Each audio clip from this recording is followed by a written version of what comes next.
Assalamualaikum warahmatullahi wabarakatuh. Selamat pagi, salam sejahtera bagi kita semua. Pagi ini kita ketemu lagi di channel YouTube saya, channel Pegiat Literasi Digital. Pegiat Literasi Digital kali ini menampilkan salah seorang akademisi senior berpengalaman yang juga dosen FISIP ya, Associate Professor kalau sekarang, lektor kepala Associate Professor, Dr. Irwan Waris. Kalau saya tidak keliru bidang beliau politik dan kebijakan publik ya, dan beliau pernah meneliti atau kajian beliau pernah tentang pilkada ya, pemilu. Pak Dokter, saya antar dulu. Beberapa hari ini jelang pilkada ya, jelang pendaftaran partai baik itu Kim Plus ya, yang saya kira Pak Dokter tahu, maupun calon-calon yang ancang-ancang independen ya.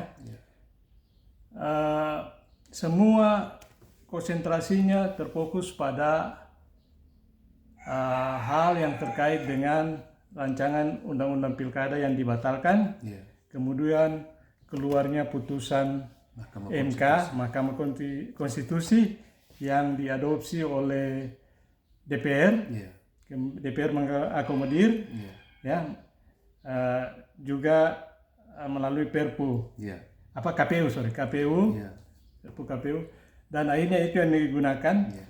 Nah, dengan putusan MK, sebelumnya partai-partai yang ingin mencalonkan, mengusung calon, tapi berada di luar parlemen, tidak bisa. Parpol yang tidak mencapai 20% suara sah juga tidak bisa. Dengan putusan ini, implikasinya ada dua ya, dampaknya. Antara lain bisa lebih longgar. Jadi batas parliamentary threshold turun dari 20 bisa sampai 6,5 tergantung DPT yang sah. Jadi semakin besar jumlah penduduk dan DPT semakin kecil. Ya kalau kita tarik dari 2 juta sampai di atasnya 12 juta ya. Jadi semakin besar DPT semakin kecil. Nah, ini menarik Pak. Saya sudah wawancara teman-teman akademisi mulai dari Prof. Aminuddin dari perspektif Hukum Tata Negara dan mantan Ketua Bawaslu.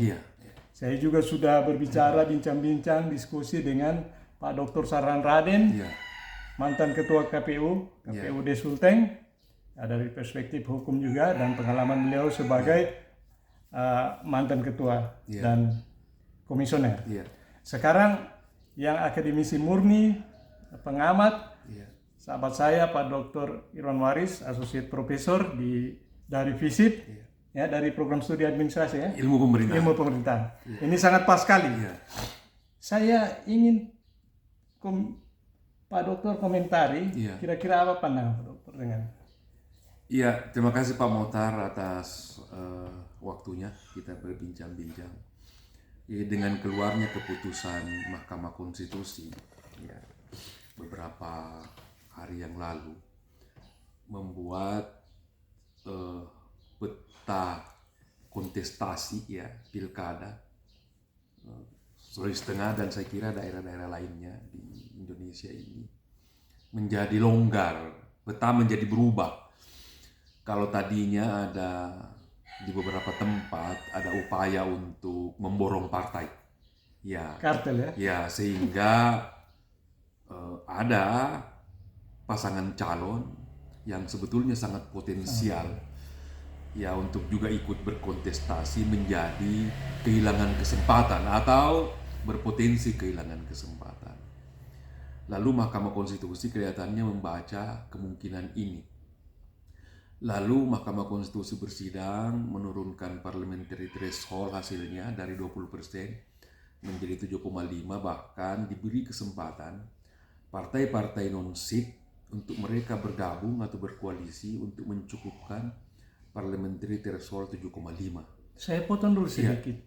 Saya ingin tahu apakah itu inisiatif dari MK atau karena ada judicial review yang dilakukan oleh Partai Buruh dan Gelora kalau tidak salah ya? Iya.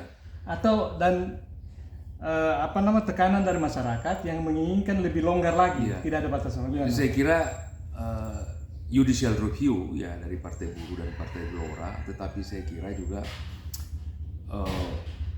para hakim agung di Mahkamah Konstitusi tentu membaca keadaan yang sedang berlangsung di lapangan, sehingga tampaknya Mahkamah Konstitusi dalam konteks ini tidak saja menjadi penguji undang-undang apakah sesuai atau tidak sesuai dengan Undang-Undang Dasar 45, tapi sekaligus kelihatannya juga menulis undang-undang karena menyatakan bahwa parliamentary threshold itu. Tapi kalau menulis undang-undang apa tidak melewati melangkahi ranah lawmaker? Karena begini Pak Mokhtar, mestinya tidak seperti itu. Mahkamah Konstitusi itu hanya mestinya menguji satu aturan apakah sejalan dengan Undang-Undang Dasar 45. Jadi dia fungsinya menolak atau menerima undang-undang itu. Jadi fungsi membuat undang-undang itu ada pada DPR dan pemerintah.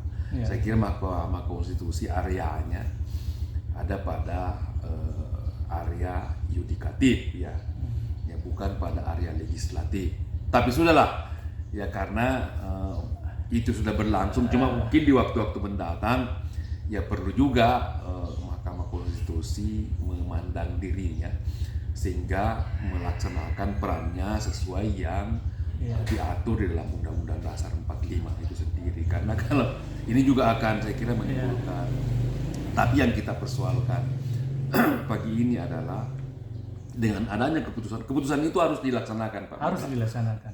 Dia final dan mengikat semua pihak untuk melakukan. Dan DPR RI sungguh pun sedang membahas terbitnya revisi Undang-Undang Pilkada, lalu menghentikan itu. Ya mungkin juga karena adanya tekanan dari masyarakat yang begitu besar. Saya dengar batalnya pembahasan RUU Pilkada antara lain karena katanya sejumlah konstituen menelpon kepada wakilnya. Iya, wakilnya. Bahkan ada juga yang tidak hadir ya. Ada juga yang bilang sebagian besar istri anggota dewan bisa jangan Pak pergi. Sehingga dari 575 anggota dewan hanya 82 yang hadir sehingga tidak quorum ya. Tapi apapun itu Pak Mokhtar, saya kira itulah dinamika politik di negara demokrasi. Yang seperti itu pada negara demokrasi itu niscaya. Sehingga saya kira dari waktu ke depan kita makin dewasa dengan dinamika itu. Nah, kembali ke persoalan semula, peta persaingan, peta kontestasi pilkada di Sulawesi Tengah misalnya ini akan berubah. Tadinya ada kecenderungan akan muncul dua pasangan calon saja. Head to head, head to head, pasangan Ahmad Ali dengan Aka, lalu pasangan Anwar Hafid dengan Reni. Beramal dan berani Tapi setelah keluarnya keputusan Mahkamah Konstitusi ini, seperti tadi peta kontestasi menjadi berubah. Bung Cudi yang tadinya was-was tidak akan bisa maju karena perahu partai yang digunakan parliamentary threshold-nya tidak mencapai 20%. Sekarang dengan 7,5% saja. Longgar sangat longgar, sehingga PDIP yang menjadi partai pengusungnya dengan partai apa satu itu, Perindo kalau tidak salah bukan. Hanura kalau tidak kelihatan. Kemarin sudah mendaftar. Kemarin beliau sudah mendaftar. Bukan Perindo. Ada partai satu itu bersama PDIP yang besar bisa membawa Sanggunipa masuk. Lalu ada juga yang fenomena menarik Jadi Kim Plus sebagian besar partai besar sudah masuk dalam perahu koalisi Indonesia Maju. Tapi yang menariknya dengan putusan MK ini, dampaknya ada yang mungkin menguntungkan, ada yang menguntungkan bagi calon-calon yang potensial, figur yang bisa maju makin banyak ya. Timur Leste saja 0%, seperti Prof. Amin bilang 0%, sehingga membuka inklusif kalau Pak Dr. Saran tadi bilang. Nah, tapi ada tapinya. Ini bisa mengancam soliditas Kim Plus. Ya misalnya Airin kan, kemarin Airinnya juga balik kan, balik ke Golkar, dari dukung PDIP, kemudian bukan cuma itu, lebih bagus lagi balik karena Kim Plus. Nah, kita lihat kalau kita meneropong secara nasional, ya di Jawa Timur ada Risma dengan Hopipa, kemudian Airin, jadi ada kemudian di Jawa Tengah Perang Bintang, beberapa purnawirawan, jenderal, polisi dan maju. Ini menarik sekali. Bagaimana peran partai di sini dalam hal di koalisi sini Indonesia Maju dan dengan mengantisipasi putusan MK. Jadi di sinilah ini Pak Mokhtar kelihatan diuji nih koalisi. Apakah koalisi ini koalisi Indonesia Maju bahkan ditambah dengan atau plus plus PKS kan karena PKS maju. PKS, PKB apakah benar-benar mereka solid? Di sini diuji nih. Soliditasnya diuji nih. Dan nanti kalau ada partai yang pergi meninggalkan koalisi akan berkonsekuensi. Ada berita terbaru, saya ikuti terus sebagai pegiat literasi digital, citizen journalisme. Belum lama ini banyak pemberitaan PKB akan pergi juga dan akan menggandeng Anies. Hari ini ujiannya. Nah, ini dampak dari putusan MK yang membuka peluang lebih longgar dan mengancam soliditas. Nah, ini bagaimana? Itu yang saya maksud, itu diuji koalisi ini. Apakah koalisi ini benar-benar solid? Kalau ada yang pergi, misalnya PKS, PKS dan PKB PKS tidak pergi, tapi tim ahlinya kalau tidak salah yang meninggalkan sejumlah 28 pakar Dewan Pakar meninggalkan PKS. PKS belum ada kabar, tapi PKB yang santer ini santer. Pergi. Kalau dia pergi itu menjadi ujian soliditas koalisi. Apakah benar-benar mereka pergi? Ini diuji nih. Karena walaupun dikatakan bahwa partai itu merdeka untuk menentukan calonnya, tetapi saya kira di bawah tangan gitu akan ada konsekuensinya. Nanti akan kita lihat. Agenda atau misi dari Kim apa kira-kira? Misi dari Kim ini kalau kita lihat, saya kira bisa diwakili oleh pidato-pidato Pak Prabowo. Beberapa akhir-akhir ini Pak Prabowo itu sangat mendambakan persatuan, sangat mendambakan kebersamaan. Kemarin menurut beliau di pidato-pidatonya itu kita berbeda pilihan dan seterusnya. Tapi hari ini alangkah baiknya kalau kita bersama, karena negeri kita ini negeri yang besar. Tidak bisa kita kerjakan sendiri. Kita harus bersama-sama mencapai Indonesia Maju, Indonesia Emas 2045. Harapan-harapan yang kita lihat dari pidato-pidato Pak Jokowi juga kurang lebih sama seperti itu. Nah, sehingga kalau berpisah-pisah, kata Pak Prabowo, sulit kita mencapai kemajuan itu. Bahkan Pak Prabowo itu mengingatkan peran asing, kemungkinan peran intervensi negara-negara asing dalam memecah belah kita. Sehingga beliau menyatakan bahwa saya mengajak kawan-kawan partai ini, mari bersama-sama. Itu saya kira misinya Pak Prabowo, dan kita juga sebagai anak bangsa, saya kira misi itu mulia sekali karena kebesaran satu bangsa itu dilihat dari kebersamaannya, dilihat dari persatuannya. Ada pandangan yang berbeda, Pak. Saya ikuti dari pagi dan dari malam, sejumlah analis politik berpendapat itu suatu yang semacam anomali ya. Ya. Ya tidak biasa kalau di luar ya kita lihat di negara demokrasi. Partai itu digiring untuk ya partai itu harus bebas membuat keputusan dan rencana dan lain sebagainya, sehingga tidak harus digiring dalam satu. Bagaimana menurut pandangan Pak? Saya kira tidak ada istilah digiring, karena di sini tetap dalam konteks kemerdekaan partai dalam 2 tanda petik ya, untuk menentukan masa depan masing-masing partai. Tetapi partai-partai itu juga saya kira seperti kita ini menyadari bahwa memang persatuan, kebersamaan itu perlu dirajut dari perbedaan. Karena Pak Mokhtar, kalau kita bersama, kita bersatu, bukan berarti tidak akan ada kritik di antara kita ini bersama. Saya kira secara ke dalam akan ada diskusi yang berbeda. Ya, lalu dari perbedaan itu nanti akan muncul kebersamaan, persatuan di luar ya, menjadi satu bahasa kita. Ya, apalagi namanya satu upaya kita untuk membangun. Jadi jangan saya kira ini kearifan lokal Indonesia Pak.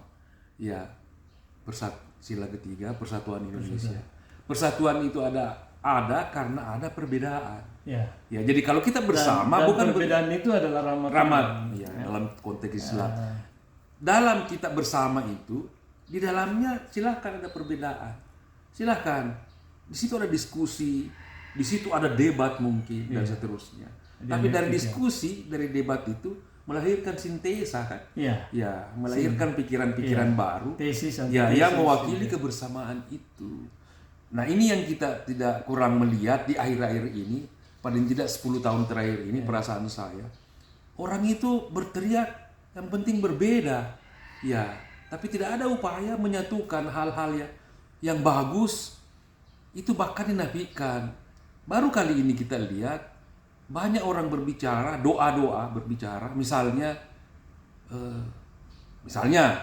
Pak Jokowi, Pak Prabowo retak. Dibantah oleh Pak retak di mana? Mestinya doanya ini, sebentar dulu Pak. Mestinya doanya kita ini anak bangsa ini, ya Allah, mari kami mohon pemimpin kita itu akur, pemimpin kita itu solid untuk kita membangun bangsa ini ke depan. Lalu bukan menginginkan keretakan. Ini kan aneh ini saya kira kita sebagai bangsa. Contoh yang lain, ada yang selalu ngomong itu hampir tiap hari, mudah-mudahan IKN mangkrak. Loh, kok bisa begitu ngomongannya? Mestinya ngomongannya berdoa kepada ya Allah, kuatkanlah pemimpin kami membangun IKN sehingga kami memiliki ibu kota negara yang betul-betul representatif. Tapi doanya jelek, mudah-mudahan mangkrak. Ini pikiran apa ini? Banyak contoh-contoh yang lain. Betapa kita ini lupa diri kadang-kadang ini. Karena tidak suka ya sama seseorang atau kelompok orang. Lalu perilaku sehari-harinya itu ya. Kalau dia mantan pejabat tidak memperlihatkan dia sebagai negarawan. Ini yang memprihatinkan. Dan ini disinyalir boleh jadi yang seperti ini adalah upaya dari asing untuk memecah belah kita Pak Mokhtar. Nah, menurut hemat saya, mari kembali ke Pancasila Pak Mokhtar ya. Ya, Pancasila, nilai dasar kita, nilai-nilai kelokalan kita ada di situ. Ya, sehingga demokrasi liberal ini kita terjemahkan ke nilai-nilai lokal, kearifan lokal. Bukan demokrasi liberal yang betul-betul lebih hebat dari Amerika. Karena rasanya per hari ini demokrasi kita yang kita anut ini lebih hebat dari Amerika. Terutama bukan kebebasan lagi tapi kebablasan. Memang bablas. Ya saya kira kalau di Amerika tidak apa-apa. Mereka demokrasi liberal yang kita kritisi, mereka bisa hina semua. Bahkan kemarin terjadi pembakaran bendera merah putih, siapa yang lakukan? Iya, di depan mahasiswa yang dituduh, kira-kira bagaimana? Iya, di depan. Ya apapun itu. Apakah itu demo kebebasan atau kebablasan? Kebablasan, apapun itu Pak Mokhtar. Dibakar bendera di. Iya, kita prihatin karena mahasiswa saat itu dalam 2 tanda petik sedang memperjuangkan merah putih. Saya kira bukan mahasiswa, bukan karena tapi terbakar itu bendera itu. Saya kira bukan mahasiswa. Kita tersinggung kan? Saya kira bukan mahasiswa. Sebagai rakyat mungkin saya ada yang menyusup. Kemudian kemarin masyarakat serang kampus Iya. Universitas Negeri Makassar. Wah, itu Ya, iya. dengan alasan demo masyarakat di demo Nah, mahasiswa. itu sudah Apa diadu gimana, nama, Pak? itu sudah diadu, itu Bisa sudah berbahaya dijelaskan? itu. Jadi itu sudah Impact, berbahaya. dampak Jadi dari- mari kalau itu yang terjadi misalnya di Makassar, mari Bapak Ibu, kawan-kawan di Makassar jangan seperti itu. Mari mengendalikan diri. Kita sadar jangan-jangan ini perbuatan orang yang tidak ingin kita maju. Kita ini sedikit lagi maju ini, Pak. Sedikit kita bersabar, insya Allah 2045 ya. Amin. Para pemimpin kita on the track sesuai yang dipidatokan oleh pemimpin kita akan mencapai 2000. Mari. Tapi bukan berarti kita tidak boleh berpendapat. Ada salurannya, silahkan berpendapat. Tapi jangan caci maki. Ya, Harus on the right track supaya tidak keluar dari jalur. Mari. Ya. Saya ada tempatnya kita. Ada yang kita tidak senang, sampaikan dengan baik. Tapi jangan caci maki. Jangan merendahkan martabat pemimpin, kasihan. Ya, pemimpin itu bekerja siang malam. Bahwa ada kesalahan, kekeliruan, mari kita sampaikan kesalahan, kekeliruan. Saya menarik ya. Iya. Saya perhatikan kita kan sistem presidensial. Siap, ya. Kalau di sistem parlementer yang saya perhatikan, saya waktu di Australia, Iya. saya amati. Iya. Di sana kan bicameral ya, Di kamar, 2 kamar ya. 2 kamar. Kemudian ada oposisi. Iya. Jadi ada 2 pemerintahan. Iya. Satu pemerintahan kabinet bayangan ya, Sido kabinet. oposisi. Iya. Jadi ketika pemilu semua masuk dalam sistem, Iya. tidak ada di luar. Tidak ada ya. Jadi yang memerintah the ruling ya, Iya. ruling party dan opposition. Iya, iya. Semua dia. Ini oposisi kita kan oposisi di luar. Iya. Adapun oposisi tidak sebenarnya beda dengan oposisi di Iya. sistem Iya. parlementer ya. Iya. Nah, oposisi yang mengkritisi pemerintah paling getol dan resmi adalah Oposisi ya. oposisi, Iya. kabinet bayangan. Iya, iya. Ya. Kita kan di luar di ya kabinet jalanan. Iya, jalanan, iya. Parlemen jalanan. Iya.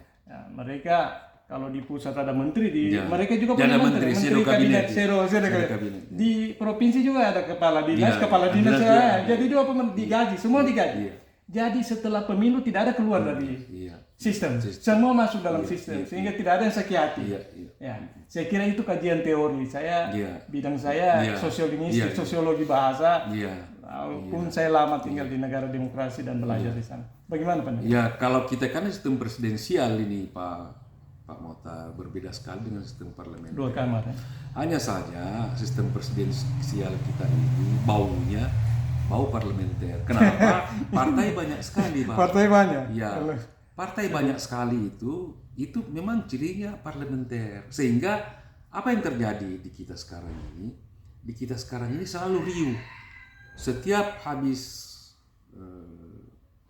sebelum pemilihan presiden, lalu pemilihan presiden, lalu ada hasilnya presiden terpilih, itu selalu riuh karena harus diakomodasi kepentingan partai tadi. Karena ada jargon Iya, yang tidak terpilih itu dibilang iya, dibilang pecundang, iya, iya, keluar dari sistem. iya, iya, Karena yang saya katakan tadi di Iya. sistem parlementer iya, ada kabinet iya. bayangan kan, pemerintahan Itu bayangan. itu yang Sehingga beberapa semua oposisi. masuk. Iya. Tidak ada merasa Di luar ya, ada yang di luar itu oposisi, ada yang di dalam itu yang memerintah kalau di parlementer. Tapi oposisi digaji, Dibayar. Kalau di dia kita punya menteri, dia punya kadis ya kalau di apa? Menteri juga di iya. Kalau di kita oposisi ini ya kelihatannya yang terbanyak ini Tidak memang masuk ada, dalam koalisi. Ya, ada partai-partai yang tidak masuk dalam koalisi. tidak ada perannya kan, peran berbeda saja dari dan Misalnya orang-orang PKS, ya? yang maaf kadang-kadang barisan sakit hati ya yang menjadi Jadi misalnya pakai AS dulu ya. Iya. PDIP pernah di luar. Iya. Nah, tapi kan presidensial beda Iya, dengan parlementer kan. Sebelumnya ini kan beberapa partai yang berada di luar lalu ditarik masuk. Yang tersisa tinggal PKS kalau tidak keliru ini. Ya PDIP kan memang dari awal bersama. Lalu sekarang keluar lagi PDIP. Ini juga menarik ya. Ya.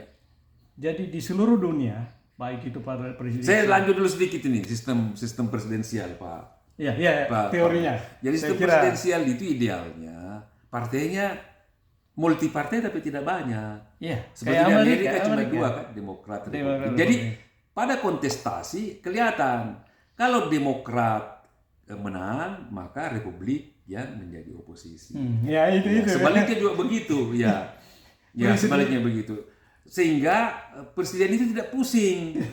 Ya nanti kabinetnya karena dia dari Demokrat misalnya, katakanlah seperti Obama ini kan dari Demokrat, kalau tidak keliru Demokrat ya. Obama Demokrat. Obama Demokrat.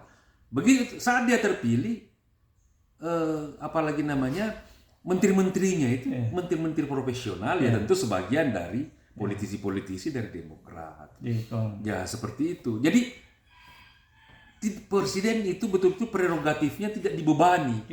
Ya, untuk mengakomodasi kepentingan partai. Kalau di kita, waduh, berapa partai yang harus diakomodasi kepentingannya. Tapi memang ya itulah Indonesia yang punya apalagi namanya model sendiri. Jadi walaupun kearifan sendiri. Sistem presidensial, demokrasi itu harus ada oposisi. Harus ada oposisi. Kalau tidak oposisi berarti monarki. Iya. Harus. Artinya intinya harus ada yang upaya berbeda itu jangan dihalangi ya. Ya. Perbedaan itu. Tapi bukan sakit hati. Bukan sakit hati. yang saya persoalkan sekarang ini adalah perbedaan ini terlalu bablas. Jadi seringkali menyentuh area-area pribadi. Ya, menyentuh keterisiran pribadi bukan publik. Bukan kasihan kan itu ya. Padahal para jadi yang diserang bukan sudah pribadi. Isu publik tapi isu pribadi. Bayangkan visi disebut itu kan, saya sebagai anak bangsa merasa betul tersinggung ya. Pemimpin kita disinggung fisiknya, Bapak Presiden misalnya. Itu beliau presiden kita itu, yang harus kita hormati. Ya, saya anggap Bapak representasi negara yang memimpin kita Pak, gitu. Election. Selesai election, siapa yang menang secara konstitusional, sah, adil, itu harus dihormati. Dihormati, Pak. Bukan berarti pemimpin untuk semua, inklusif. Itu oleh rakyat, adalah yang bukan berarti. Tapi dalam demokrasi, Pak Mokhtar, ketika kontestasi berlangsung pemilihan presiden misalnya, presiden terpilih, Anda tidak memilih presiden terpilih, tapi sudah terpilih, Anda harus mengatakan saya itu presiden saya, walaupun saya tidak ikut memilihnya, itu presiden kita semua. Lalu tidak ada kata-kata ini penjilat, tidak penjilat kalau mau jabatan. Lalu yang kita dukung kan pemerintah sah secara konstitusional, bukan pemerintahan kolonial. Bukan. Kalau kita jadi pendukung pemerintahan kolonial Belanda, Hindia Belanda, itu yang tidak bagus. Itu pemerintahan yang sah kita dukung. Dan juga tidak kebetulan misalnya orang itu kalah ya. Tapi setelah kalah harus mengakui kemenangan. Kita sekarang ketika kita mendukung pemerintah seolah-olah jadi penjilat. Tidak bisa begitu. Saya bilang ini pemerintahan yang sah dipilih secara konstitusional. Kalau zaman dulu ada antek-antek pemerintah Hindia Belanda, itu yang tidak boleh, pengkhianat. Kita bukan pengkhianat. Bukan. Saya closing statement.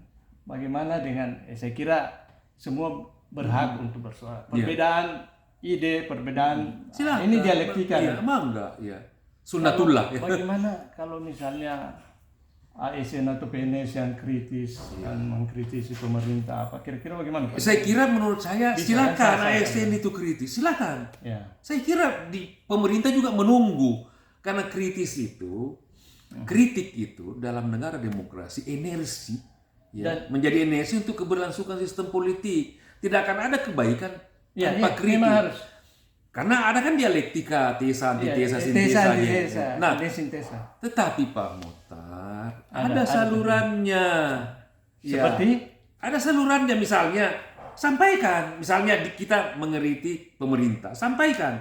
Mungkin berupa tertulis atau ke DPR, menyampaikan aspirasi Anda. Sampaikan. Atau perlu ke pemerintah itu siapa yang membidangi, datang ke sana sampaikan. Jangan maki-maki. Atau bisa Anda ngomong di media. Penyampaiannya ini yang harus benar, Pak. Cara penyampaian. Jangan maki-maki. Sampaikan dengan benar. Ada misalnya ASN, ada hal yang kurang benar seperti ini dengan alasan, dengan argumentasi yang akademik lengkap. Bisa Anda tulis di media. Atau Anda mengemukakannya di media, atau di media pribadi Anda kayak kita sekarang ini. Sampaikan dengan cara-cara kita. Dengan bijak. Harus lengkap dengan data, Pak. Ada data? Harus ada data. Jangan halusinasi kita, jangan imajinasi. Halo. Dengan data. lalu mohon solusi. Itu yang paling diharapkan nih. Bukan mengerukan suasana. Bukan mengadu domba sekali, tapi apa solusinya? Ya, dengan data, jangan dengan imajinasi. Jadi jangan menyerang pribadi pemimpin, karena pemimpin ini kan memimpin lembaga gitu. Saya kira sekarang ini banyak saluran di media bisa menyalurkan. Ya, media massa, media sosial Anda silakan. Bisa demo ikut. Kalau dulu kan ada keterbatasan hanya media ya, media massa yang sekarang era digital, era jurnalisme warga. Saya jurnalisme warga, kebetulan saya juga mengajar mata kuliah bahasa untuk jurnalistik ya, dan pembina jurnalisme mahasiswa. Nah, kalau kita menyalurkan lewat demo, disiar di cover oleh TV, sekarang kita bisa jadi pegiat literasi digital kayak saya, ya, kemudian jurnalisme warga. Sekarang orang biasa jarang menonton TV. Kalau kita buat begini, langsung podcast atau apa, langsung ke mereka tidak nonton TV, mereka di jalan singgah dulu. Oh ya, lihat apa ini? Ini lebih efektif. Misalnya Pak Dr. Irwan menjelaskan ini dan beri masukan. Ini viral kok. Dari satu gadget ke mereka kan, ini masukan dari dan akan sampai ke pemerintah. Daripada kita demo panas-panas akan sampai. Dan Pak Motar, tentang demo, menurut saya demo itu selalu upaya terakhir. Setelah kita berbicara, kita beri masukan, tidak ada tanggapan, mungkin boleh. Tapi demo itu harus tertib, Pak. Yang ideal yang bagaimana? Demo itu tertib, sampaikan, kan mau menyampaikan aspirasi, bukan mau lempar-lemparan. Yang selama ini yang kurang baik menurut Pak. Menurut saya demo kita kekerasan, Pak, isinya. Ya, kekerasan tentu dibalas dengan kekerasan. Violence. Ada ungkapan violence breeds violence. Kekerasan melahirkan kekerasan baru gitu. Yang korban terjadi korban, akhirnya isu teralihkan bukan pada isu yang mau disampaikan. Kemudian tidak fokus lagi. Sudah ke isu kekerasan, dizolimi, ada playing victim apa dan segala macam itu. Jadi saya kira semua kita harus tahu posisi kita. Kita rakyat tahu posisi kita, aparat negara, aparat keamanan, harus tahu posisinya dan seterusnya. Saya kira sudah bisa closing statement, Pak. Saya kira itu, Pak. Mari kita menyikapi dinamika politik ini dengan dewasa, dengan sebaik-baiknya. Kita menghadapi pilkada dengan kontestasi yang makin terbuka akibat adanya keputusan Mahkamah Konstitusi. Mari kita pilih pemimpin kita di daerah dengan sebaik-baiknya, karena pemimpin kita ini akan membawa kita 5 tahun ke depan, membangun daerah. Jangan kita memilih pemimpin yang berdasarkan politik uang. Kalau ada pemimpin daerah yang ikut kontestasi menggunakan uang, maka itu transaksional.